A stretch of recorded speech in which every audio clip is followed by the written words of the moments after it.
చేతికా? నాకెందుకు బ్రదర్? అమ్మవారి ముందు మీ భార్య మెళ్ళో 3 ముళ్ళు వేయి బాబు. మీ బంధం ఎప్పటికీ కలకాలం నిల్చుంటుంది.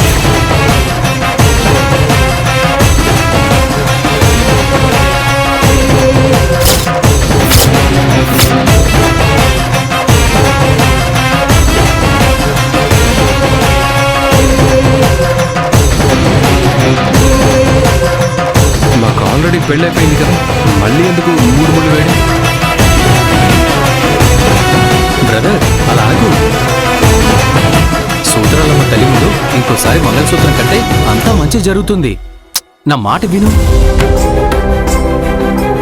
పర్లేదు రామరాజు, ఒకసారి పెళ్ళయ్యాక మళ్ళీ ఇలాంటివి చేయటం అంటే నాకు పెద్దగా నచ్చదు.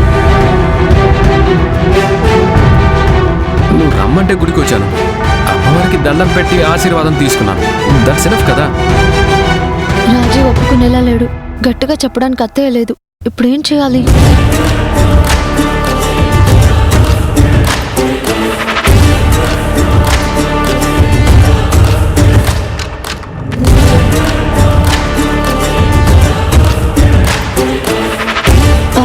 రమరాంబిక గారు, మీ మనవడి పెళ్లి మీరు చూడలేకపోయారు.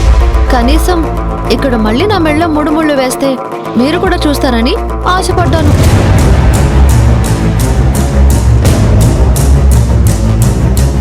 సిచ్యువేషన్ తనకు అనుకూలంగా యూజ్ చేసుకుంటున్నట్టుంది శ్రావ్య.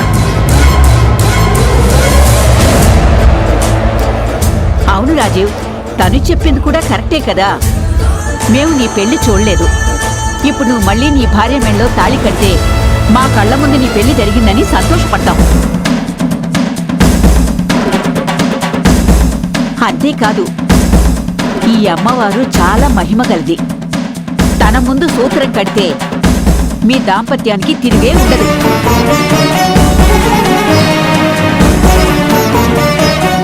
శ్రావ్య అంటే నన్ను ఇలా ఇరికించింది. ఇంతకు ముందు నా మీద ప్రేమతో దొరబాబు శ్రావ్య మెడలో 2 ముళ్ళు వేశాడు. ఇప్పుడు 3 ముళ్ళు వేస్తాడా?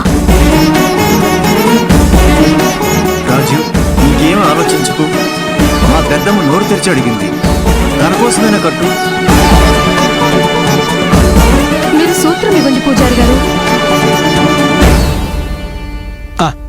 3 ముళ్ళు వేయి బాబు.